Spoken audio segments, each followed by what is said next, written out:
ఉంటే చాలు నాకు యేసయ్యా బ్రతుకంతా హాయిగా గడిపెదనేనయ్యా నీవుంటే చాలు నాకు యేసయ్యా బ్రతుకంతా హాయిగా గడిపెదనేనయ్యా ఆదరించువాడు ఆదుకొనువాడు సేద తీర్చువాడు స్వేచ్ఛనిచ్చువాడు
చెల్లిస్తూ ఉన్నాం.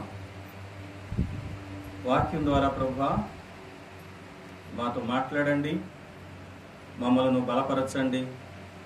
మా ప్రతి ప్రార్థన మీరు ఆలకించి ప్రతిఫలం దయచేయమని, కూడి వచ్చిన ప్రతి కుటుంబాన్ని దీవించి ఆశీర్వదించండి. ఈ కూడికల ద్వారా వారికి అనేకమైన మేలు ద్వారా ఆత్మీయ జీవితంలో మీరు నింపి నడిపించి బలపరచమని, ఈ రాకడలో ప్రభువా మమ్మల్ని అందరినీ కూడా ఆయుధపరచుకోమని, ఈ సమయము మీది, మేము నీ వారమై ఉన్నాము తండ్రి. మాతో మాట్లాడి మమ్మల్ని బలపరచమని, స్థిరపరచమని లేఖనాలను ప్రభువా మేము ఆయన సంతోషంగా వాక్యాన్ని స్వీకరించి విశ్వసించి దాని ప్రకారంగా ప్రభువాని ఎదుట ప్రార్థన చేసి ప్రతిఫలాలు పొందుకునే కృపను మాకు ఇచ్చినందుకు వందనాలు చెల్లిస్తూ ప్రభువా మరి ముగింపు వరకు కూడా పరిశుద్ధాత్మదేవ నీవు అధ్యక్షతను వహించి ప్రభువా మా ప్రతి ప్రార్థన మీరు ఆలకించి మాకు చక్కని జవాబులు మీరు ఇస్తున్నందుకు వందనాలు చెల్లిస్తూ యేసుక్రీస్తు అతి పరిశుద్ధ నామమున స్తుతించి ప్రార్థించి వేడుకుంటున్నాము తండ్రి. ఆమేన్.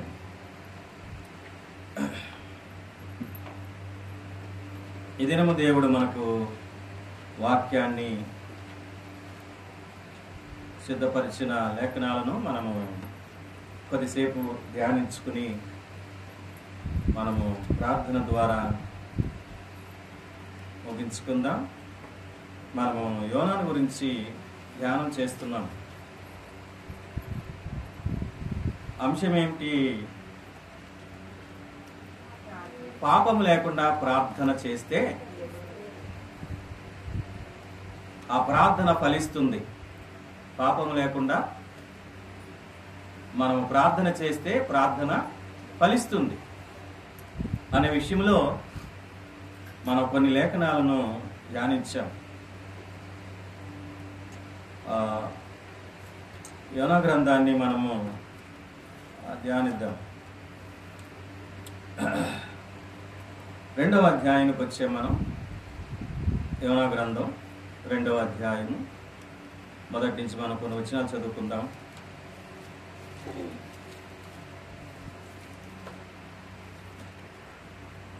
2వ అధ్యాయం మొదటి నుంచి. ఆ మత్స్యపు కడుపులో నుండి యోనా యెహోవాను ఇలాగున ప్రార్థన చేసెను. ఎందులో నుండి? మత్స్యము కడుపులో నుండి. ఎవరికి ప్రార్థన చేశాడు? యెహోవాకు ప్రార్థన చేసెను. ఎందుకు? తనకు వచ్చినటువంటి కష్టం ఏముంది? మత్స్యపు కడుపులో అతను ఉన్నాడు. ఆ మత్స్యము మరి కడుపులో ఉండగా యోనా చాలా ఇబ్బంది పడుతున్నాడు. ఎందుకునంటే ఆ మత్స్యము కడుపులో మనిషి ఉండటం చాలా దుర్భరమైన జీవితం. అంటే మనిషిలో పాపం ఉన్నట్లయితే సంతోషంగా బ్రతకలేడు, సమాధానకరంగా జీవించలేడు, ప్రార్థనకు జవాబు అనే ప్రతిఫలం దొరకదు. కాబట్టి మత్స్యము కడుపులో ఎలా ఇబ్బంది పడుతున్నాడో, ఆ వాసన చూడలేక నీసు వాసన, ఇదంతా కూడా భరించలేకపోతూ ఉన్నాడు. దీనంతటినీ కూడా దేవుడే తనకు ఈ దుస్థితి తెచ్చాడు. ఎందుకనంటే స్వార్థ ప్రకటించమని చెబితే స్వార్థ ప్రకటించుకోకుండా అతడు వాడ అడుగు భాగమునకు వెళ్ళి నిద్రపోతూ ఉన్నాడు. దానిని దేవుడు చూశాడు. స్వార్థ ప్రకటించమంటే ఇతడు నిద్రపోతూ ఉన్నాడు, పారిపోతూ ఉన్నాడు. పారిపోయి ఆ ఓడలోనికి వెళ్ళి నిద్రపోతూ ఉన్నాడు.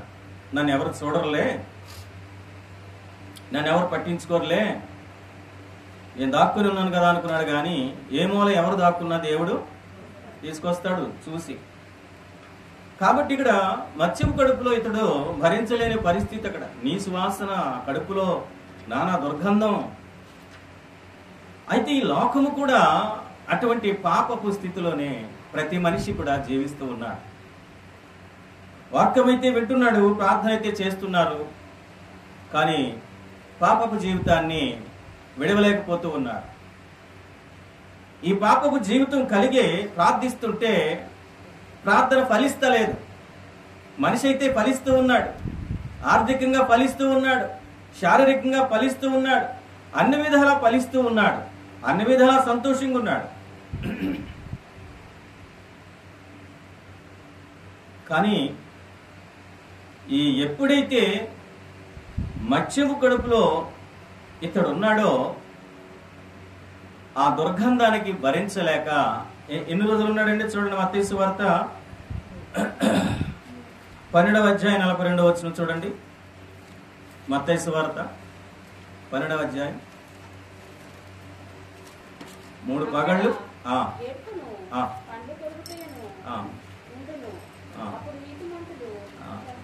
ఎన్నో ఇచ్చిన 12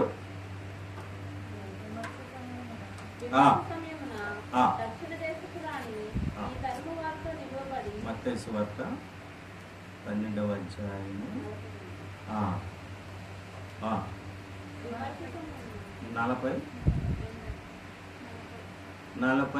40 చూడు. 12వ అధ్యాయం మత్తయి సువార్త 12వ అధ్యాయము 40వ వచనం. రాత్రింబగళ్ళు త్రిమంజలము కడుపులో ఎలాగూ ఉండెనో అలాగూ మనుష్య కుమారుడు 3 రాత్రింబగళ్ళు భూగర్భంలో ఉండెను. ఇక్కడ ఎన్ని రోజులు ఉన్నాడు అని చెప్పాడు. ఇక్కడ మత్తయి రాస్తూ ఉన్నాడు 3 రాత్రింబగళ్ళు మత్స్యపు కడుపులో అతడున్నాడు. ఒక దినమైతే ఏదో భరించనేమో గాని 3 పగలు 3 రాత్రుల్లో ఆ చెడ్డ వాసనకు ఆ దుర్గంధానికి భరించలేక అప్పుడు దేవునికి ప్రార్థించడం ప్రారంభించాడు. అప్పుడు మనకు కష్టం వచ్చింది. ఆయనకి కష్టం అంతా ఇంత కాదండి. దేవుని సన్నిధి నుంచి పారిపోయాడు, దేవుని సహవాసం నుంచి పారిపోయాడు. పారిపోయి దేవుని పని చేయమంటే సుఖాన్ని కోరుకుని పోయిపోయి నిద్రపోతూ ఉన్నాడు. పోయిపోయి నిద్రపోతా ఉన్నాడు. నిద్రపోయే ఈ యోనాకు దేవుడు చూశాడు. రాత్రి మనం చెప్పుకున్నాం, యోనా నిద్రపోతున్నాడు, దేవుడు చూశాడు. దేవుడు ఏం చూశాడు? యోనా నిద్రపోవటం చూశాడు. అప్పుడు మత్స్యపు కడుపులోనికి పడేశాడు యోనాను. ఎందుకంటే ఇప్పుడైనా యోనా తెలుసుకుంటాడు, నేను చెప్పిన మాటను, నా ఆజ్ఞను ఇప్పుడైనా అతడికి గుర్తుకొస్తుంది. అతడు ఇప్పటికైనా యోనా మారతాడు, పశ్చాత్తాప పడతాడు, మారు మనసు కలుగుతుంది, దేవుని మాట వినడం నేర్చుకుంటాడు అన్నక్కడ దేవుడు మత్స్యపు కడుపులోనికి అతన్ని పెట్టాడు.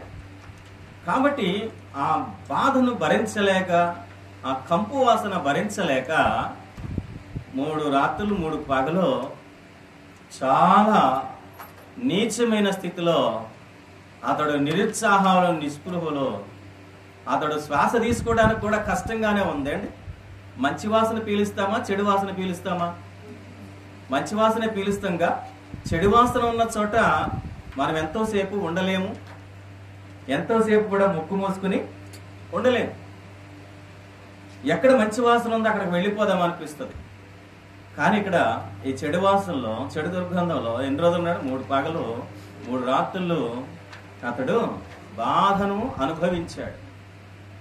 ఈ 3 పగల్లో 3 రాత్రుల్లో అతడికి బుద్ధి వచ్చింది కదా. అతడికి ఏమొచ్చింది? బుద్ధి వచ్చింది, జ్ఞానం వచ్చింది, తెలివి వచ్చింది. నేను దేవుని మాట కాదని వచ్చేసాను, తండ్రిని విడిచిపెట్టి వచ్చాను. లోకాసు వార్తలో 15వ అధ్యాయంలో మనం ఇక్కడ ఎవరిని చూస్తాం? తప్పిపోయిన కుమారుని చూస్తాం. తప్పిపోయిన కుమారుడికి ఎప్పుడు వచ్చింది బుద్ధి? సమస్తము పోగొట్టుకున్నాడు. ఆకలికి తట్టుకోలేక ఆ పందులు మేపటానికి ఇష్టపడ్డాడు. పందులు మేపేటప్పుడు తన ఆకలికి ఆహారం దొరక్క పొట్టు తినడం ప్రారంభించాడు. ఆ పొట్టు కూడా చివరికి దొరకలేదు. చూడండి, తండ్రిని విడిస్తే ఎంత కష్టంలో ఉంటారో చూడండి. తండ్రి సన్నిధి విడిచినా, తండ్రి సహవాసం విడిచినా, దేవుని లేఖనాలు విడిచినా, దేవునికి ప్రార్థించకపోయినా, దేవుని మాట వినకపోయినా చాలా కష్టాలు వస్తాయండి. చాలా కష్టం, చాలా శ్రమలు.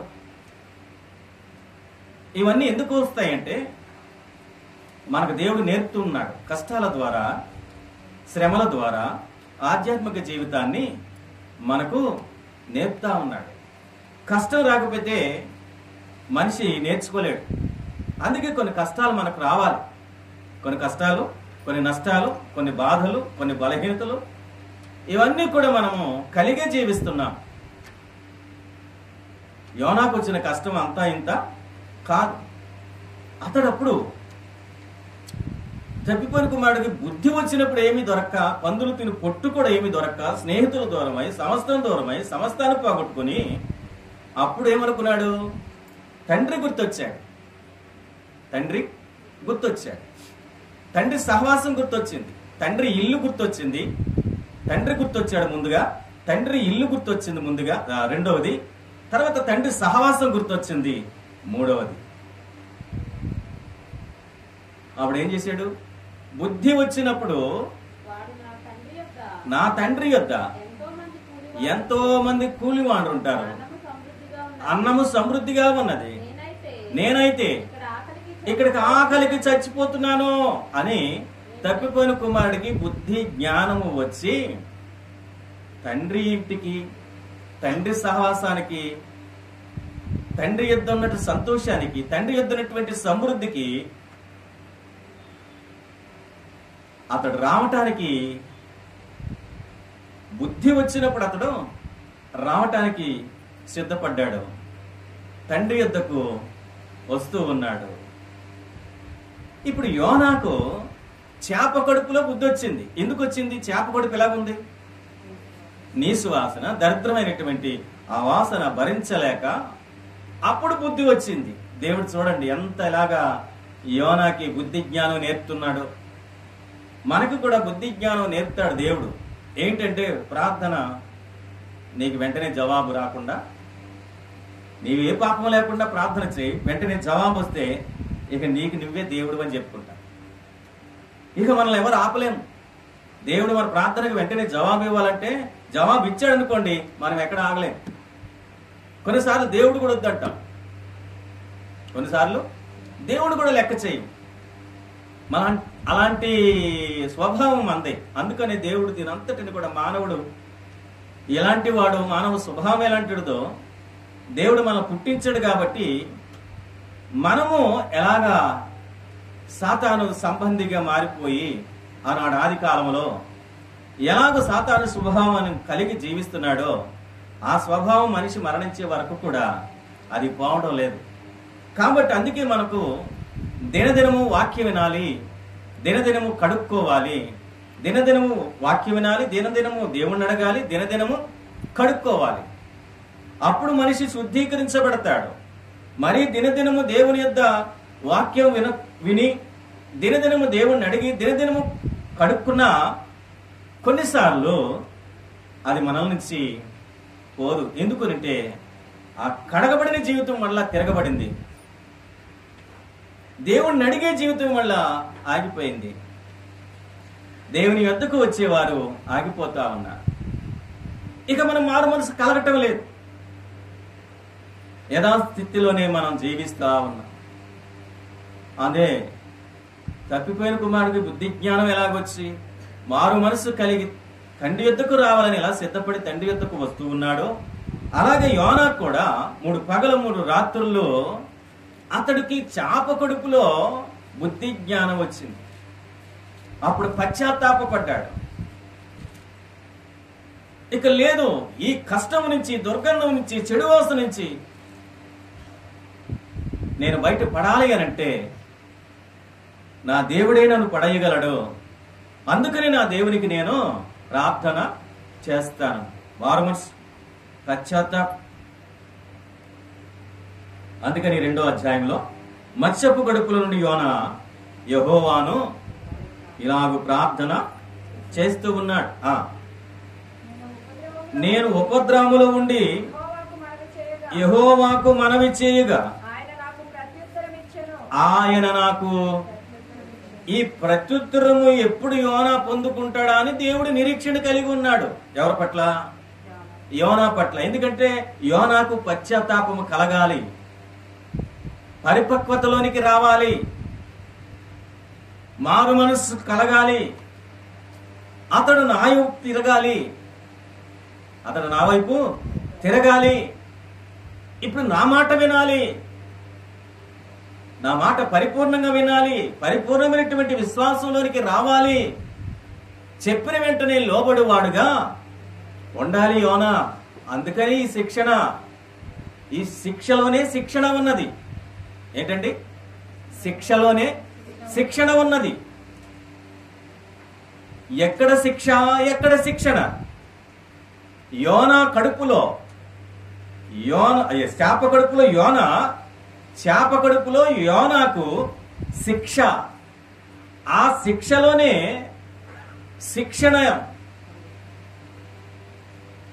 నేర్చుకున్నాడు, తబ్బిదయ్యాడు.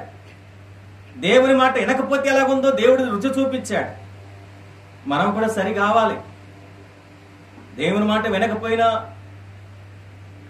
పాపాలు విడిచిపెట్టకపోయినా, శుద్ధీకరణ కలగకపోయినా, దేవుడంటే నిర్లక్ష్యం చేసినా, దేవుని మాట వినకపోయినా కొన్నిసార్లు యోనాకు వచ్చే స్థితి మనకు రావచ్చు.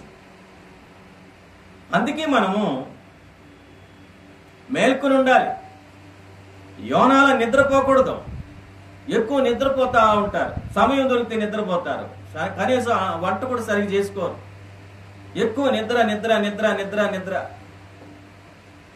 నిద్ర ఆత్మీయులకి మంచిది కాదు అంతగా.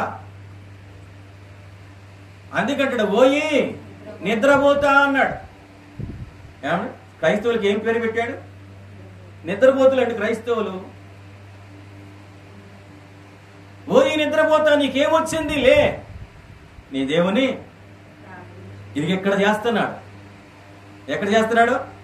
చేప కడుపులో చేస్తున్నాడు ప్రార్థన. అక్కడే తర్బీదయింది, అక్కడే దేవుడు శిక్షించడం ప్రారంభించాడు. ఆ శిక్షలోనే శిక్షణ ముగించుకున్నాడు. ఎవరో? యోనా. చేప కడుపులో శిక్షణను ముగించుకున్నాడు. అప్పుడు ఎప్పుడైతే చేప కడుపులో వేసి శిక్షిస్తూ ఉన్నాడు యోనాను దేవుడు, ఆ శిక్షలోనే ఎప్పుడైతే యోనా శిక్షణ పూర్తి చేసుకున్నాడో అప్పుడు చేపకు దేవుడు ఏమన్నాడు? ఆజ్ఞాపించాడు. ఏమని? ఇప్పుడు యోనాను ఏం చేయాలి? చేప అది యోనాను చేప కక్కి వేయకపోతే కడుపులోనే ఉంటాడు. అప్పుడు దేవుడు ఏం చేశాడంటే శిక్షణ పూర్తయిపోయింది యోనాకు.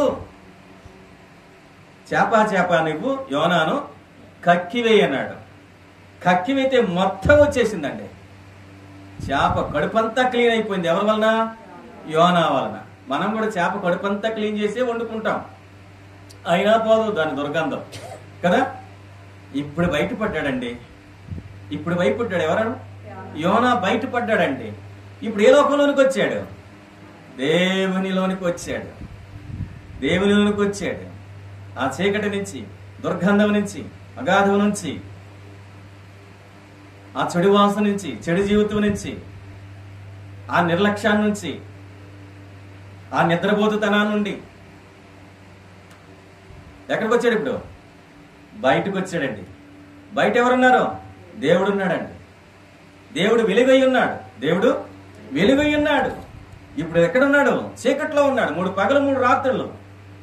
ఇప్పుడు ఎక్కడికి వచ్చాడు? వెలుగులోనికి వచ్చాడు. ఎందుకు చీకట్లోకి వెళ్ళవలసి వచ్చింది యోనా? దేవుని మాట వినకపోవటం వల్లనే శిక్షలోకి వెళ్ళాడు. ఆ చీకటి అనే అగాధంలోనికి చేప కడుపులోకి వెళ్ళాడు. ఆ దుర్గంధాన్ని చవిచూశాడు, తట్టుకోలేకపోయాడు, శిక్షించబడుతున్నాడు. ఆ శిక్షలోనే శిక్షను పూర్తి చేసుకున్నాడు. మారు మనసు, పశ్చాత్తాపం, ఇక నా వల్ల కాదిది, నేను దేవుని చేతులని పడతాను, నేను దేవుని ఎద్దుకే వెళ్తాను, నేను దేవునికే ప్రార్థన చేస్తాను, దేవా నన్ను క్షమించు, నా నిర్లక్ష్యాన్ని క్షమించు, నా నిద్రపోతున్న క్షమించు, నీ మాట వినక ఇన్ని కష్టాలు పడ్డాను నేను, నన్ను క్షమించని ప్రార్థన చేశాను. ప్రార్థన విన్నాడా? నా ప్రార్థన అంగీకరించి ఉన్నావు. చూసారా, శిక్షణ పూర్తి చేసుకుని ప్రార్థించి ప్రార్థనకు జవాబు పొందుకున్నాడు. ఎక్కడ ప్రార్థించాడండి? చేప కడుపులో ప్రార్థించాడు. అప్పుడు జవాబు దొరికిందా లేదా? విడుదల పొందాడు. హల్లెలూయా. విడుదల పొందాడు. విడుదల పొంది ఇప్పుడు ప్రార్థన చేస్తూ ఉన్నాడు. ఇప్పుడు విడుదల పొందిన తర్వాత ప్రార్థన చేశాడు కదా చేప కడుపులోనే. ప్రార్థన చేసిన వాడు ఇక యోనాలో పాపముందా? యోనాలో పాపముందా? పాపము లేదండి. ఎందుకంటే ఆ శిక్షలోనే సమస్తాన్ని నేర్చుకున్నాడు, సరిదిద్దుకున్నాడు. ఆ శిక్షణ పూర్తయింది. మరలా దేవుడనే వెలుగులోనికి వచ్చాడు, దేవుని సహవాసంలోనికి వచ్చాడు, దేవుని సముఖమునికి వచ్చాడు. తప్పిపోయిన కుమారుడు తండ్రి యొద్దకు ఎలాగ వెళ్ళాడో, తండ్రి ఇంటికి ఎలాగ వెళ్ళాడో, తండ్రి సహవాసానికి ఎలాగ వెళ్ళాడో, తండ్రికి ఎలా లోబడి వెళ్ళాడో, లోబడతానని నిశ్చయించుకుని వెళ్ళాడో, అలాగే యోనా కూడా నా తండ్రి దగ్గరికి వెళ్తాను, నా తండ్రి చెప్పింది వింటాను, నా తండ్రి సహవాసం నాకు కావాలి అని యోనా కూడా దేవుని యొద్దకు రావటం, దేవునికి ప్రార్థించటం, దేవుని వైపు తిరగటం, దేవునికి ప్రార్థించటం ప్రారంభించాడండి. జవాబు దొరికింది. ఎందుకంటే అతనిలో ఇంకా పాపం అనేది లేదండి. ఇప్పుడు జవాబు దొరికింది. జవాబు ఏమిటి? చేపకు దేవుడు ఆజ్ఞ ఇస్తే మరలా అది కక్కివేసింది యోనాను. చూడండి, చేప కడుపులోనే సమస్త కల్మషను విడిచిపెట్టాడు, సమస్త పాపములు ఒప్పుకున్నాడు, పశ్చాత్తాపడి మారు మనసు కలిగి పవిత్రుడుగా దేవుని యొద్దకు వచ్చాడు. ప్రార్థన చేశాడు కాబట్టి అతడు విడుదల పొంది. ప్రార్థనకు జవాబు వచ్చిందా లేదా? వచ్చింది. హల్లెలూయా. అందుకని కొన్నిసార్లు మనము ప్రార్థించలేక, జవాబు పొందుకోలేక కొన్ని కష్టాలు మనం అనుభవించవలసి వస్తుంది. ఏది ఏమైనా నిరుత్సాహపడకుండా మనం దేవుని యొద్ద విశ్వాసము కలిగి మనలో పాపము లేకుండా ప్రార్థన చేస్తే ప్రార్థనకు దేవుడు తప్పనిసరిగా జవాబు ఇస్తాడంటే ప్రార్థన ఫలిస్తుంది. అందుకే పాపము లేకుండా ప్రార్థిస్తే ప్రార్థన ఫలిస్తుంది. ఇక్కడ ముందుకెళదాం.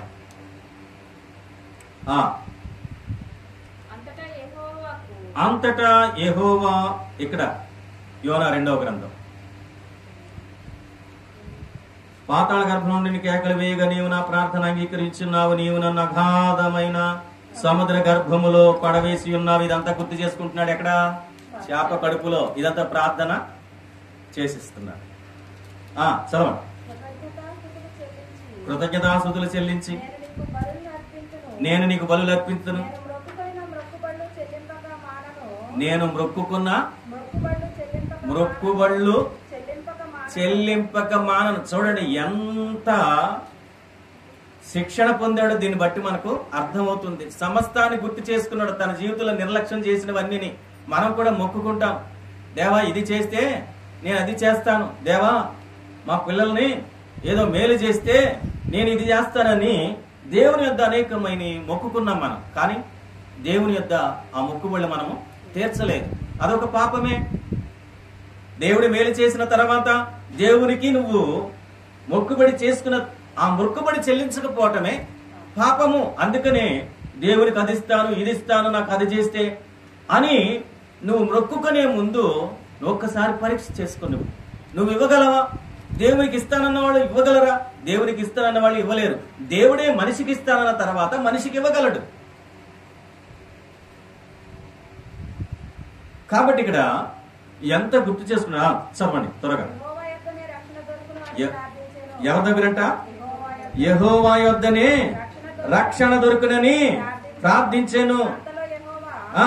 మత్స్యమునకు ఆజ్ఞ ఇక్కడ ప్రార్థన ఎప్పుడైతే ముగించాడో యోనా మత్స్యపు కడుపులో, ఎప్పుడైతే శ్రేష్టమైన ప్రార్థన చేశాడండి, చక్కని ప్రార్థన చేశాడండి, దేవుడు వినే ప్రార్థన చేశాడండి, దేవుడు వినే ప్రార్థన చేశాడు. పాపమంతా పరిపక్వం అయిపోయింది. కాబట్టి ఇక్కడ మత్స్యము కడుపులో ఇదంతా ఇప్పుడు గుర్తు చేసుకుని దేవుని యొద్ద ఒప్పేసుకున్నాడు. ఎప్పుడైతే ప్రార్థన ముగించాడో అంతలో యెహోవా మత్స్యమునకు ఆజ్ఞయ్యగా అది యోనాను నేల మీద మత్స్యమునకు ఆజ్ఞ అయ్యగా అది యోనాను మింగేసింది, చిత్రహింసలు పెట్టేసింది లోపల. అంటే దేవుడే పెట్టాడు, యోనాకు చెప్పేశాడు ఆయన ఎలాగలా చెయ్యాలో, ఎలా మింగాలో, ఎలాగలా చెయ్యాలో. నీ కడుపులో నీకు ఇష్టం వచ్చినట్లు యోనాను ఏం చేయాలి? మిక్స్డ్ చేసేయాలి. ఏం చేయాలి? బాగా ఫ్రై చేయాలా, వేయించాలా. దేవుడు ఆజ్ఞ అయ్యగా ఇది మళ్ళా కక్కేసింది. ఏమండి, దేవుని ఆజ్ఞ ప్రకారంగానే సమస్తము సృష్టించబడింది. మొదటి దినము ఏం సృష్టించబడింది? దేవుని సృష్టి అంతా కూడా క్రమంగా దేవుడు ఏ రోజు ఏది సృష్టించాడో అది మాటతోనే. దేవుడు ఆజ్ఞ అయ్యగా సమస్తము సృష్టించబడింది. కానీ మన విషయానికి వస్తే తన చేతితో తన స్వరూపమందు తన పోలిక చొప్పున నరుని చేశాడు. ఆయనకి ఎంత ప్రేమ అండి మనం కదా, ఆయనకు ఎంత ప్రేమ అంటే చూడండి. యోనాను కక్కివేసాను, ఎక్కడ? నేల మీద కక్కివేసాను. ఎందుకు? యెహోవా యొద్దనే నాకు రక్షణ దొరుకును అని ప్రార్థన ముగించగానే చేపకు ఆజ్ఞ ఇచ్చాడు. ఇంకా బాధపడలేడు, ఇంక వద్దులే, హింసించొద్దు, తట్టుకోలేడు మావాడు. ఏమండి, దేవుని ఉగ్రత ఎదుట మనిషి తట్టుకోగలడా? తట్టుకోలేడండి. దేవుడు కొట్టాడంటే మళ్ళీ లేవలేము. అందుకని బాగా కొట్టాడు. ఎక్కడ చేప కడుపులో పెట్టి దేవుడు ఎవరిని ఎక్కడ ఎలా కొట్టాలో కొట్టేస్తున్నాడు. ఏమండి, అందుకే మనం దేవునికి ఏదైనా ఇస్తానటప్పుడు, దేవునికి మొక్కుకునేటప్పుడు ఆ మొక్కుబడి తీర్చేయండి. లేదంటే పాపం ఎక్కువవుతుంది, పాపము ఎక్కువవుతుంది, పాపము పెరిగిపోతుంది. పాపంతో ప్రార్థిస్తే ఫలించదు, అది ప్రార్థన ఫలించదు. కాబట్టి ఇక్కడ 3వ అధ్యాయానికి వస్తే అంతటా యెహోవా వాక్కు రెండవ మారు. మొదట ఎప్పుడు? నినివేకి వెళ్ళి ఆ ప్రజల రక్షణార్థం సువార్త ప్రకటించి. ఎందుకంటే నినివే పట్టణస్థుల పాపము బహుఘోరమైనది మొదట చెప్పాడు. యోనా వినలేదు, పారిపోయి దాక్కున్నాడు, నిద్రపోతున్నాడు. సరే, యోనా ఎలాగైనా పట్టుకుని తను శిక్షించి శిక్షణ పూర్తి చేసి బయటికి తీసుకొచ్చాడు. బయటికి తెచ్చి 2వ మారు మాట్లాడుతున్నాడు. ఏమని? నీవు లేచి నినివే మహాపురానికి పోయి నేను నీకు తెలియజేయ సమాచారము దానికి ప్రకటన చేయుము. ముందు నినివేకి ప్రకటన చేయమంటే ఇదంతా కష్టం తెచ్చుకున్నాడు. ఇప్పుడు 2వ మారు దేవుడు మళ్ళా యోనాతో చెబుతున్నాడు. ఎందుకంటే ఇక్కడ శిక్షణ పూర్తి చేసుకున్నాడు కదా. శిక్షణ పూర్తి చేసుకున్నవాడు ఇంకా శిక్షకు వెళ్ళాలని ఆశపడడు, ఇంకా శిక్షించబడాలని కూడా కోరుకోడు. అందుకని ఇప్పుడు 2వ మారు యోనాతో మాట్లాడుతున్నాడు.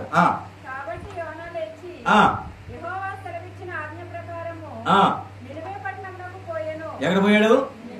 2వ మారు దేవుడు మాట్లాడినప్పుడు దేవుని మాటకు లోబడి ఏం చేశాడు?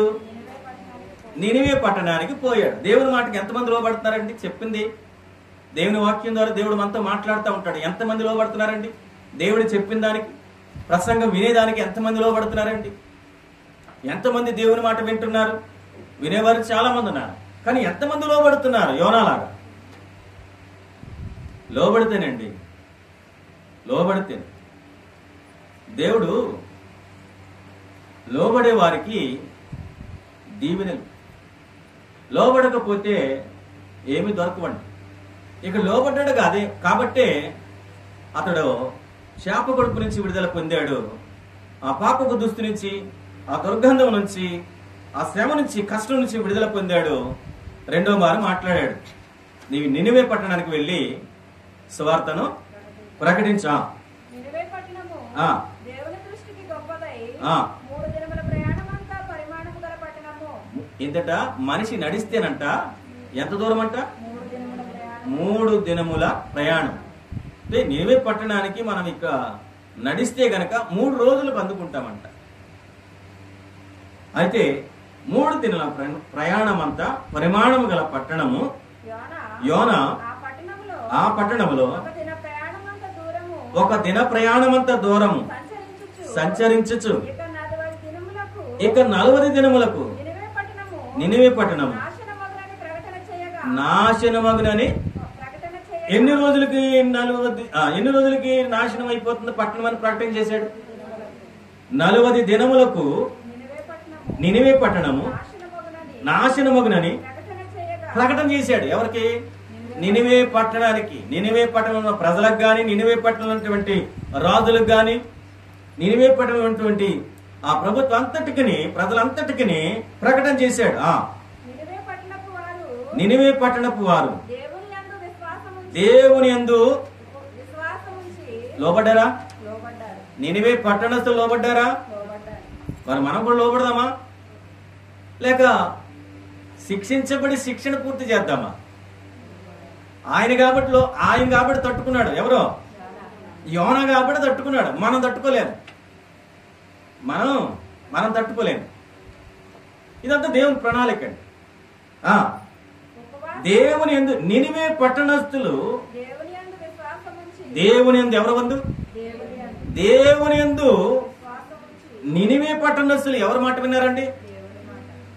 యోనా మాట దేవుని మాటగా భావించాడు. యోనా మాట. ఎందుకంటే సేవకుడిని పంపించాడు. ఎవరు? దేవుడు సేవకుడిని పంపించి సువార్త ప్రకటించద్దు. సువార్త ప్రకటిస్తున్నప్పుడు వారు వినాలా? సంఘం వినాలిగా, వినాలి. ఇప్పుడు యోనా ప్రకటిస్తున్నాడు, దేవుని సేవకుడు ప్రకటిస్తున్నాడు కాబట్టి దేవుడే మాతో మాట్లాడుతున్నారని ఆ ప్రజలందరూ కూడా దేవుని మాట, దేవుని యందు విశ్వాసం ఉంచి, చూడండి, దేవుని యందు విశ్వాసం ఉంచి ఆ పట్టణస్థులందరూ ఉపవాసం ఉన్నారు. హల్లెలూయా. విశ్వాసం ఉంచి ఉపవాసం ఉండాలి. ఎవరి మీద అండి? దేవుని మీద విశ్వాసం ఉంచాలి. దేవుని మీద విశ్వాసం ఉంచి ఉపవాసం చేయాలి తప్ప ఉపవాసం చేస్తూ వేరే వాళ్ళ మీద విశ్వసించాలి.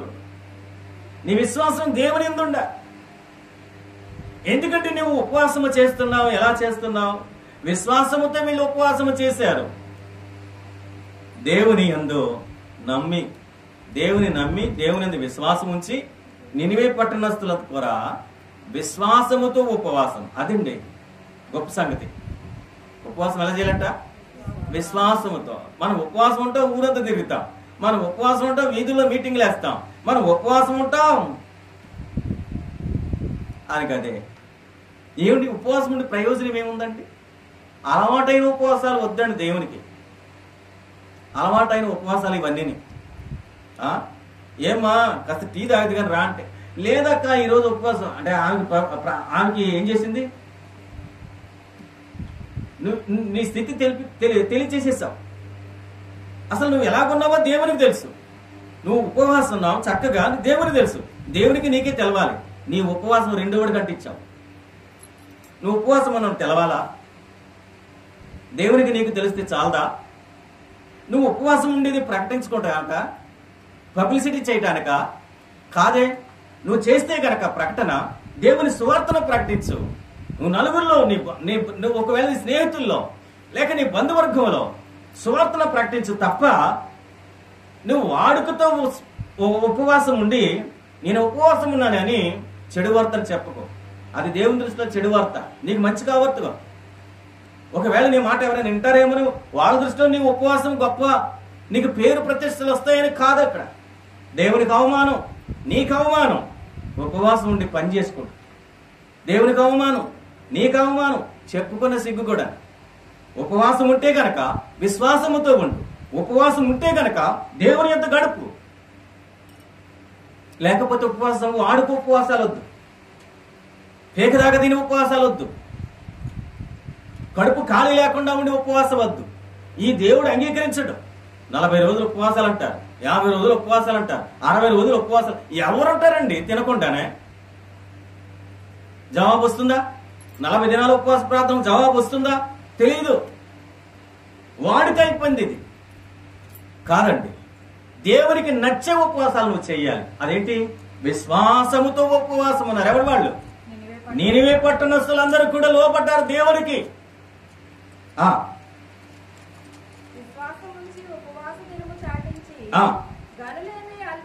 చూడండి ఎవరెవరున్నారు చూడండి. విశ్వాసముతో ఉపవాసము, గనులేమి అల్పులేమి అందరూ గోనెపట్ట కట్టుకుని. ఏమండి, గోనెపట్ట ఏమైనా మనిషికి విలువ? గోనెపట్ట కట్టుకుంటే నిన్న నలుగురు కూర్చోబెడతారా? గోనెపట్ట తగ్గింపు అండి, అది తగ్గింపు జీవితం అండి. గోనెపట్ట ఎవరు ఇష్టపడరు కదా, అది తగ్గింపు జీవితం. దేవుని యందు విశ్వాసం ఉంచి ఆ పట్టణస్థులు గనులేమి అల్పులేమి అందరూ గోనెపట్ట కట్టుకుని. యోనా ప్రకటిస్తే నేనెందుకు వినాలి? మేము గనులం కదా, మేము డబ్బున్నవారం కదా, మేము ఎక్కువ చదువుకున్నాం కదా. మా స్టేటస్ నీ స్టేటస్ తగదే. మా స్టేటస్ ముందు మీ స్టేటస్ తగదే. ఎవరన్నా అన్నారు ఇలాగా? యోనాను ఎవరైనా నిరాకరించారా? యోనా మాట ఎవరైనా తప్పారా? ఆ ప్రజలందరూ కూడా గనులేమి గొప్పవారేమి అందరూ కూడా గోనెపట్ట కట్టుకొని దేవునిందు విశ్వాసం ఉంచి ఉపవాసం ఉన్నారండి. హల్లెలూయా. ఆ సంగతి ఏ సంగతి? యోనాకు జరిగింది అంతా కూడా ప్రకటన అయిపోయింది. యోనా ప్రకటన విన్నారు అందరు. ఈ విధంగా చేయటం ఎవరు విన్నారంట? నినివే రాజు కూడా విన్నాడు. ఏమిటి దుస్థితి? ప్రజలందరూ కూడా ఏంటి? ఈ గోనెపట్టు ఏంటి? ఈ ఉపవాసాలు ఏమిటి? వీరికి వచ్చిన కష్టం ఏమిటి? అప్పుడు తెలుసుకున్నాడు, ఈ పట్టణస్థులు పాపము దేవుని దృష్టిలో బహుఘోరమైనది. దేవుని ఉగ్రత రాబోతుంది. దేవుని సేవకుడిని పంపించాడు. దేవుని సేవకుడు సువార్త ప్రకటించాడు. ఈ పట్టణానికి 40 దినాల్లో ఏమవుతుంది?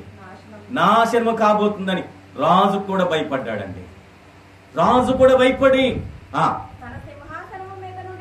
తన సింహాసనం మీద నుంచి దిగి, చూడండి రాజు కూడా లోబడ్డాడండి. అందుకే అధికారులు గాని రాజులు గాని మరెవరైనా గాని పరిపాలకులు గాని ఎవరైనా గనులేమి అల్పులేమి దేవుని యొద్ద అందరూ సమానులే. అందరూ సమానులే.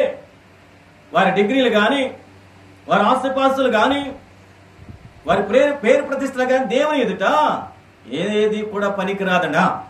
సింహాసనం దిగి రాజవస్త్రాన్ని తీసివేసి గోనెపట్ట కట్టుకున్నాడు. చూడండి, ప్రజలతో పాటు గోనెపట్ట కట్టుకుని బూడిద. ఏమండి, రాజండి ఈయన, రాజండి. రాజుగారికి ఏం తక్కువండి?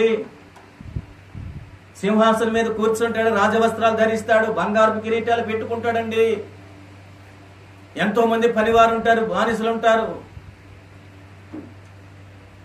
వీళ్ళందరినీ విడిచిపెట్టి, సింహాసనం విడిచిపెట్టి, రాజవస్త్రాలు విడిచిపెట్టి, ధనం విడిచిపెట్టి, బంగారం విడిచిపెట్టి, పేరు విడిచిపెట్టి ఏం కట్టుకున్నాడు? గోనెపట్ట కట్టుకుని బూడిదలో కూర్చుని. ఇంత రాజే. మనం ఎక్కడ కూర్చుంటామండి?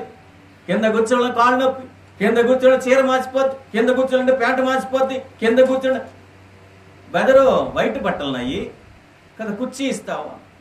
వీళ్ళు ప్రార్థన అంటారు, కుర్చీలను కూర్చుని ప్రార్థన చేస్తారు. మోకరించమంటే ఈ అన్నట్టు ఈ సాకులు దేవుడిదే కనుక తీసేస్తే ఏదేసి కూర్చుంటారండి? ఏం కట్టు కూర్చుంటారు? ఏమండి, వస్త్రాలకు విలువిచ్చాడా రాజు? సింహాసనానికి విలువిచ్చాడా రాజు? పేరుకు విలువిచ్చాడా రాజు? దేవుని ఇంది ఇవన్నీ కూడా విలువలేనివే. దేవుని ఇంది ఇవన్నీ కూడా పనికిరావు. రాజు తెలుసుకున్నాడండి, ఆ ఊరి ప్రజలు తెలుసుకున్నారండి. దేవునికి అందరూ భయపడవలసినదే. దేవునికి అందరూ భయపడవలసిందే. దేవుని భయము, భక్తి, విశ్వాసము, ఉపవాసము. హల్లెలూయా. ఇదే ప్రార్థన. దేవుని భయము, దేవుని భక్తి, దేవుని విశ్వాసము, నీ ఉపవాసము, దేవునికి ప్రార్థన. ఇవే నీ జీవితంలో గొప్ప కార్యాలు జరగటానికి. మరియు ఆ రాజైన తానును ఆ ఆయన మంత్రులను ఆజ్ఞయ్యగా ఆ ఒకవేళ దేవుడు ఆ మనసు త్రిప్పుకొని ఆ పశ్చాత్తాపుడై ఆ మనము లయము కాకుండా ఆ తన కోపాగ్ని చల్లార్చుకొనదు గనుక ఆ మనుషులు ఏదియు పుచ్చుకొనకూడదు.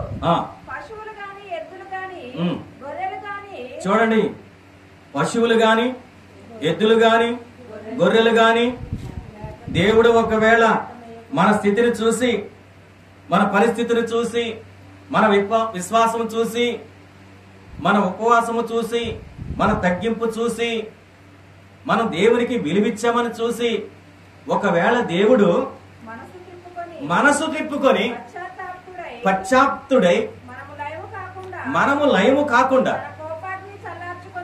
తన కోపాగ్ని చల్లార్చుకొనునండి. గనుక మనుషులు ఏది, ఎందుకంటే దేవుని కోపం చల్లారాలేనంటే ఈ పట్టణ ప్రజలు పట్టణంలో సంతోషంగా జీవించాలంటే, ఈ పట్టణ ప్రజలను రాజులు ఏలాలి, పరిపాలించాలి అని అంటే దేవుని ఉగ్రత మన నుంచి పోవాలి అని అంటే అందరూ ఉపవాసం ఉండండి. నేను ఉపవాసం ఉంటున్నా, రాజసింహాసనం విడిచిపెడుతున్నా, రాజవస్త్రాలు విడిచిపెడుతున్నా, ఈ ధనము ఈ ప్రతిష్ట, ఇవన్నీ కూడా దేవుని యొద్ద పనికిరావని అందరూ కూడా ఉపవాసం ఉంటే దేవుడు పశ్చాత్తాప్తుడై మన మీద, దేవుని ఉగ్రత మన మీద రాకుండా ఉంటాడు. చూడండి వీళ్ళ విశ్వాసం. ఇలాంటి ఉపవాసం చేయండి. పశువులు గాని ఎద్దులు గాని గొర్రెలను మేత మేయకూడదు. చూసారా, పశువులు గాని ఎద్దులు గాని గొర్రెలు గాని మేత మేయకూడదు, నీళ్లు తాగకూడదు. ఏది, మనుషులతో పాటు పశువులు కూడా రండి. ఇంత ఉపవాసం ఎవరు చేస్తారండి? ఇంత ఉపవాసం. ఒకవేళ మనం ఉపవాసం ఉంటే మన పిల్లలకి ఏం పెడతాం? పేకనండా పెడతాం. ఇదేంటండి, చిన్నపిల్లలు పెట్టుకోకుండా మీరుంటే కడుపు మార్చుకోండి. చిన్నపిల్లలు కడుపు ఎందుకు మారుస్తున్నారు? నిన్ను పుట్టించినోడు చిన్నపిల్లలు పుట్టించలేదా? నీ ఆత్మ వేరు, చిన్నపిల్లల ఆత్మ వేరా?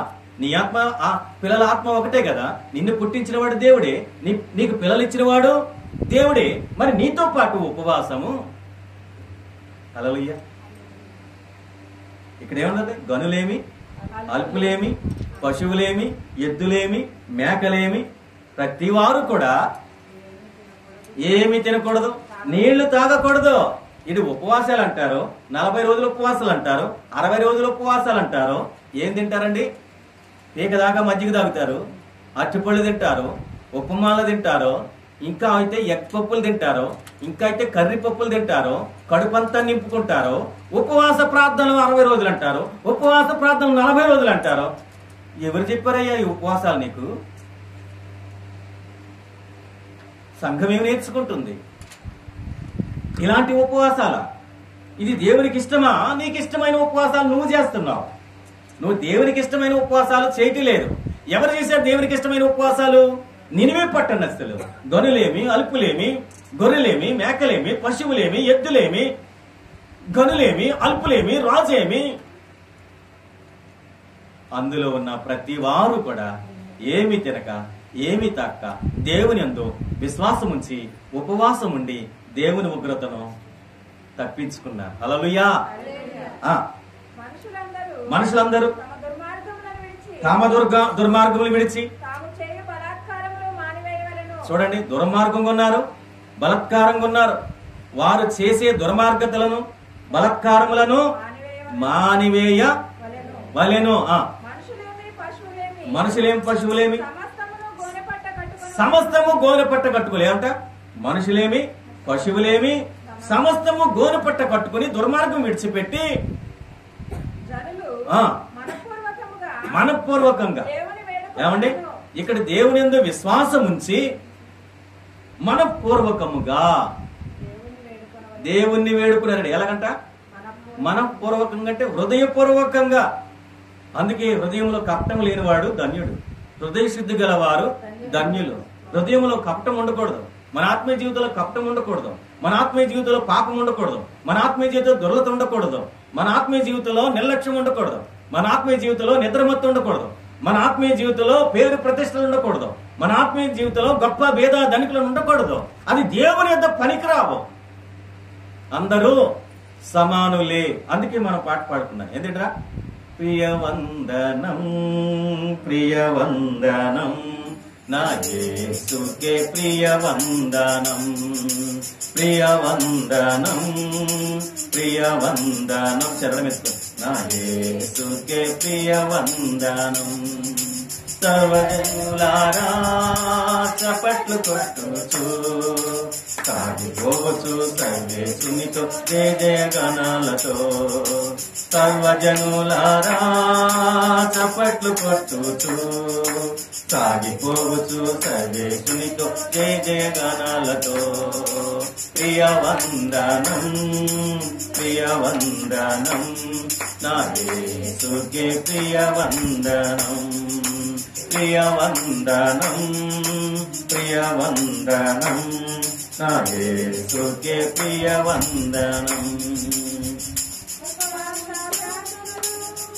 రూపదీప నైవేద్యములై మా శ్వాసవై ఉపవాస ప్రార్థనలు ధూపదీప నైవేద్యములై మా శ్వాసవై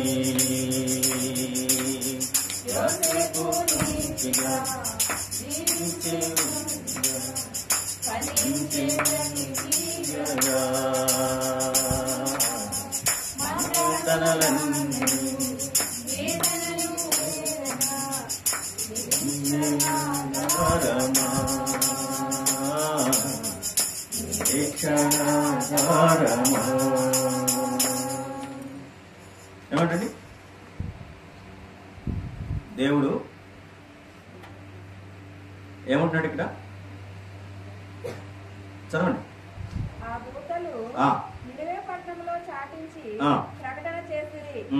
ఈ నినివే వారు తమ చెడు నడకలను మానుకొనగా వారు చేయుచున్న క్రియలను దేవుడు చూచి పశ్చాత్తాపుడై వారికి చేయుదునని తాను మాట ఇచ్చిన కీడు చేయక మానెను. ఎవరండి? దేవుడు మాట ఇచ్చిన దేవుడు, మాట తప్పని దేవుడు, కీడు చేస్తానన్న దేవుడు చేయక మాను. ఏమండి? దేవుడు ప్రేమమయుడు. చెప్పింది నువ్వు చేస్తే నీ కీడు రానివ్వడు. ఈ దూతలు ప్రకటన చేసినప్పుడు తమ చెడుమడతలు మానుకుని వారు చేస్తున్న క్రియలు దేవుడు చూసి పశ్చాత్తాపుడై వారికి మేలు చేయదునను తాను మాట ఇచ్చిన కీడు చేయక మానేను. కీడు చేయక మానేను. అవునండి. అలాంటి ఉపవాసాలు మీరు చేయగలిగితే గనక దేవుడు ఏ చీకటి మిమ్మల్ని చుట్టుకోనివ్వడో, ఏ సాతాను ఒకవేళ మిమ్మల్ని అడ్డుకునినా వాడిని ఎదిరించి నిలవగలరు మీరు. హల్లెలూయా. ఇప్పుడు 4వ అధ్యాయానికి వస్తాం. యోనా దీనిని చూసి ఏమయ్యాడంట? బహు చింతిస్తూ ఉన్నాడంట. యోనా ఇది చూసి బహు చింతాక్రాంతుడై కోపగించుకొని యెహోవా నేను నా దేశమందుండగా ఇట్లు జరుగునని నేను అనుకుందునుగా. అంటే దేవుడు పశ్చాత్తాప్తుడై దేవుడు చేస్తానన్న కీడు చేయక మానతాడని ఈయనకి తెలుసంట. ఎవరికి? యోనాకు తెలుసు. మరి అలాంటప్పుడు నేను ఎప్పుడో ఆగిపోదునుగా, దేవుడు కీడు చేయకుండా మేలే చేసిన కదా వాళ్ళు చేసిన దానికి, మరి ఇప్పుడెందుకు? మరి దీనికంట ఏం చేశాడంట? బహు చింతాక్రాంతుడి. యెహోవా నేను నా దేశమందుండగా ఇట్లా జరుగునని నేను అనుకుంటుని కదా, అందువలనే నీవు కటాక్షమును జాలియును బహుశాంతమును అత్యంత కృపగల, ఎంత దేవుని గణపరుస్తున్నా చూడండి. నువ్వు అత్యంత కృపగల దేవుడివై ఉండి పశ్చాత్తాపడి కీడు చేయక మానుదువని నేను తెలుసుకున్న దానికి ముందుగానే తర్షీషుకు పారిపోతుంది కదా. ఏమంటాడు ఇక్కడ? నేను ముందుగానే తర్షీషుకు వెళ్ళిపోతాను కదా, నువ్వు ఇలా చేస్తానంటే ఏమండి ఏమనాలి? యోనాని సరే, దేవుడు ఏం చేస్తాడో చూద్దాం. నేను బ్రతుకుట కంటే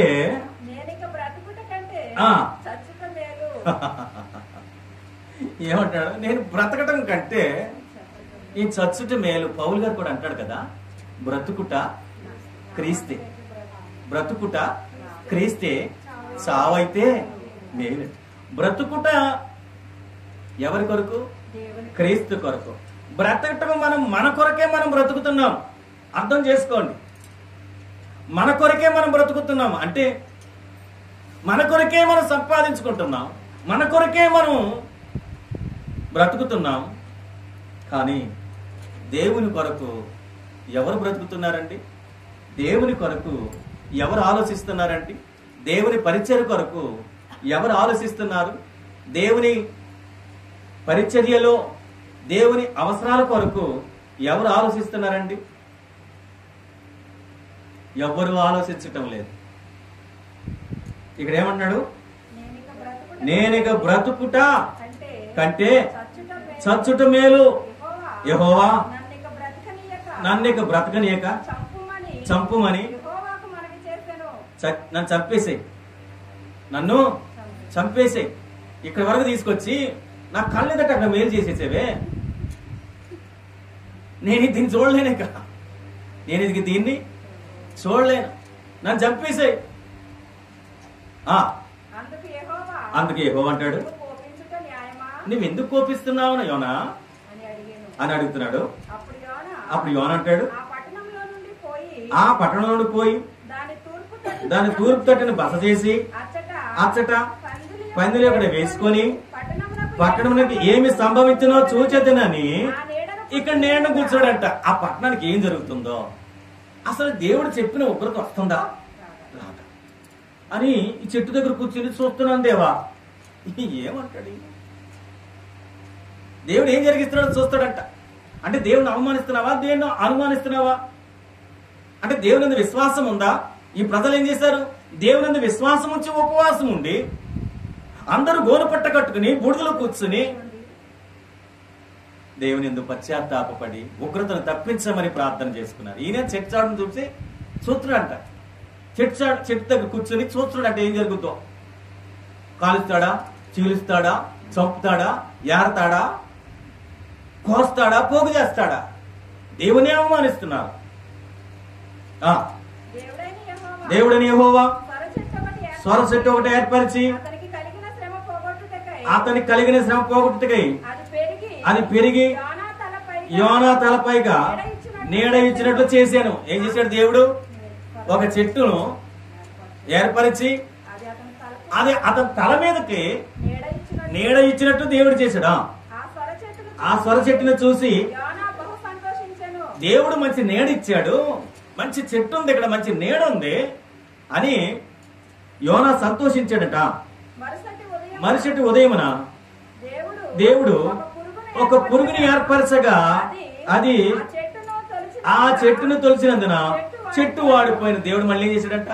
చెట్టును పుట్టించాడు, యోనాకు నీడిచ్చాడు.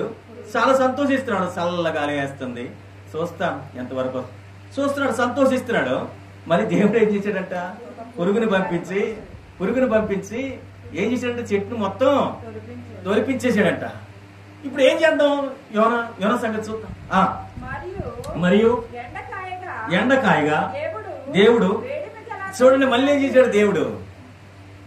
వేడిమి గల తూర్పు గాలిని రప్పించాను. ఈ ఎండకు తట్టుకోలేరండి. ఇప్పుడు వచ్చేది వేసవకాలమే. అందరూ గొడుగులు వేసుకుంటారు, లేదా ముసుగులు వేసుకుంటారు, లేదా బట్ట కట్టేసుకుంటారు. ఎండకు సాధారణంగా వెళ్ళటానికి భయపడతారండి. ఎండాకాలం ఎండకు వెళ్ళటానికి ఇష్టపడరు, కానీ ప్రయాణాలు మాత్రం మానరండి. ఎంత ఎండైనా ప్రయాణం చేస్తారు, ఎంత వర్షమైనా ప్రయాణం చేస్తారు. ఎంత వర్షమైనా, ఎంత ఆరోగ్యం బాగోకపోయినా, ఎంత ఎండైనా, ఎంత కష్టమైనా డ్యూటీకి వెళ్తారు. కానీ మందిరానికే రారేళ్ళు, ఏమంటే చర్చికే రారేళ్ళు, దేవుడి దగ్గరికే రారేళ్ళు. అందుకే దేవుడు కొన్ని మనకు కూడా బుద్ధి జ్ఞానం నేర్పుతాడు. ఇక్కడ ఏమిందట? యోనా తలకు ఎండ దెబ్బ తగలగా అతడు సొమ్మసిల్లి బ్రతుకుడు కంటే, మళ్ళీ అంటున్నాడు ఇక్కడ, ఈ ఎండ దెబ్బ చూసి బ్రతుకుడు కంటే చచ్చిపోవటమే మేలు ఇక నిశ్చయించుకుంటున్నాడు.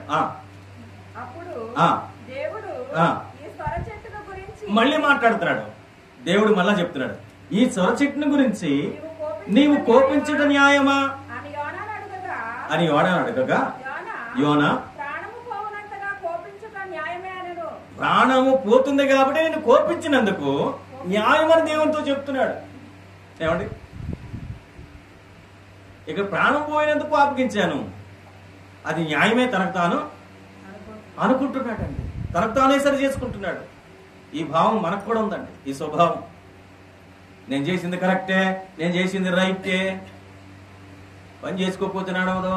గుడికి రావాలంటే ఇంట్లో పని ఆగిపోద్ది, గుడికి రావాలంటే ఇంట్లో వంట చేయలు, గుడికి వస్తే వంట ఆగిపోద్ది, వంట వస్తే పిల్లలు అత్త కడుపులో ఉంటారు, ఆకలి కడుపుతో పడుకుంటారు, మళ్ళా స్కూల్కి పోవాలి. అందరు దినచర్య బాగానే ఉంది,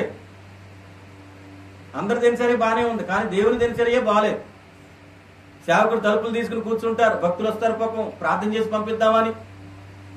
వీడి తింగరోడు వాళ్ళ తింగరోళ్ళు తెలుస్తలేదు. ఏమండి, ఎవరు తింగరోళ్ళు? సేవకుడు తింగరోడా, విశ్వాసులు తింగరోళ్ళా? సేవకుడే తింగరోళ్ళు, విశ్వాసులు చాలా బనులండి. వీళ్ళు సేవకుడి కంటే త్రిపులు ఉంది వీళ్ళకి తెలివి. పాపం సేవకుడు అనుకోండి నేనే తెలియమంతుడు అనుకుంటారు, బోధించేటోడు నేనే తెలియమంటారు, బోధించేటోడు పిచ్చోడేమో. వీళ్ళు ఎలా మెలికెత్తారంటే సేవకుడిని ఈదోడు పెట్టి, మబ్బు తిప్పలు పెట్టి, అబద్ధాలు ఒకటి, ఏమంటే అబద్ధాలు ఒకటి క్రైస్తవులు.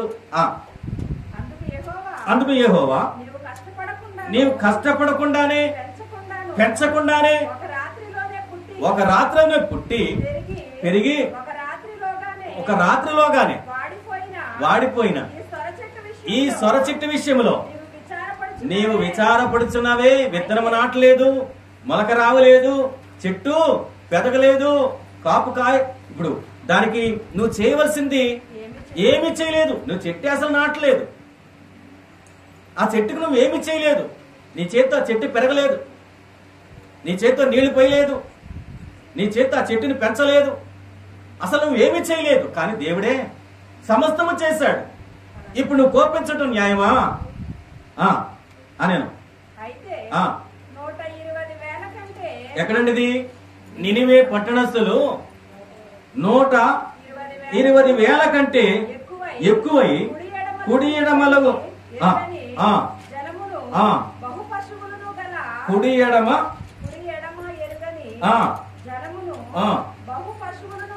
బహు పశువులను గల నినివే మహాపురం విషయంలో నేను విచార పడవద్దా అని యోనాతో సెలవిచ్చాను. నేను చింతపడటం నీ గురించి, నేను చింతించటం నినివే ప్రజల గురించి, నేను చింతించటం ఈ సృష్టిలో ఉన్నటువంటి ప్రతి మానవుని గురించి నేను చింతిస్తున్నా. నువ్వేం చింతిస్తున్నావు? నీకు నువ్వు చింతిస్తున్నావు, నీకు నీవు చింతిస్తున్నావు, నీకు నీవు ఆలోచన చేసుకుంటున్నావు. నీ క్షేమాన్ని కోరుకుంటున్నావు, నీ భద్రతను కోరుకుంటున్నావు, నీ ఆరోగ్యాన్ని కోరుకుంటున్నావు, నీ పోషణ కోరుకుంటున్నావు, నీ సంరక్షణ కోరుకుంటున్నావు. కానీ దేవుడు నీ గురించి చింతిస్తూ ఉన్నాడు. ఎవరి గురించి అండి? మన గురించే దేవుడు చింతిస్తున్నాడు. మన గురించేనండి. మనం అనుకుంటాం దేవుడు నన్ను ఏమి చూడటం లేదు, దేవుడు నా గురించి ఏమి పట్టించుకోవట్లేదు. కాదండి, దేవుడు మన కొరకు ఆయన గెత్సెమనే వనంలో ప్రార్థన చేశాడు. ఏమైందండి? చెమట రక్త బిందువులు. చెమటంతా కూడా ఎలా కారిందంట? రక్త బిందువులు. అని చెమట, ఈ చెమట రక్త రూపంలో వచ్చేసింది. దేవుడు ఎంతగా చూడండి, మానవుల కొరకు ఎంత ప్రార్థన చేశాడు. శిష్యులారా ప్రార్థన చేయండి. ఎందుకు అనంటే, నేను అప్పగించే గడియ ఆసన్నమైంది. మీరు శ్రమల పాలవుతారు, మీరు ఏడవబడతారు, కొట్టబడతారు, సంహరించబడతారు. మెలకువ కలిగి ప్రార్థన చేసుకోండి. ఈ ప్రార్థన ఫలిస్తుంది, ఈ ప్రార్థన ఫలిస్తుంది. మెలకువ కలిగి ప్రార్థన చేయండి, ప్రార్థన ఫలిస్తుంది. చింత విడిచి ప్రార్థన చేయండి, ప్రార్థన ఫలిస్తుంది. పాపం విడిచి ప్రార్థన చేయండి, ప్రార్థన ఫలిస్తుంది. అందుకనే పాపము లేకుండా ప్రార్థన చేయి, ప్రార్థన ఫలిస్తుంది. పాపము విడిచి ప్రార్థిస్తే ఫలిస్తుంది. కాబట్టి పిల్లరా, దేవుడు నినివే పట్టణానికి ఇచ్చినటువంటి ఆ గొప్ప రక్షణ మన దేశానికి కూడా ఇవ్వాలని ప్రార్థన చేద్దాం. ఎంతో మంది రక్షణ పొందాలి, ఎంతో మంది దేవుని స్వీకరించాలి, దేవుని రాజ్యానికి వారసులు కావాలి. అందుకే దేవుని యొద్దకు వచ్చి దేవునికి ప్రార్థన చేస్తే దేవుడు ఆ ప్రార్థన వింటాడు. కాబట్టి ప్రియులారా, నినివే పట్టణస్తులందరూ కూడా విశ్వాసముతో ఉపవాసం ఉన్నారు, గోనె పట్ట కట్టుకున్నారు, బూడిద పూసుకున్నారు. పశువుల నుంచి మనుషుల నుంచి ఏమి తినలేదు, తాగలేదు. వారు మనపూర్వకముగా దేవునిని వేడుకున్నారు. అలాంటి ఉపవాసం మనము కూడా చేయాలి.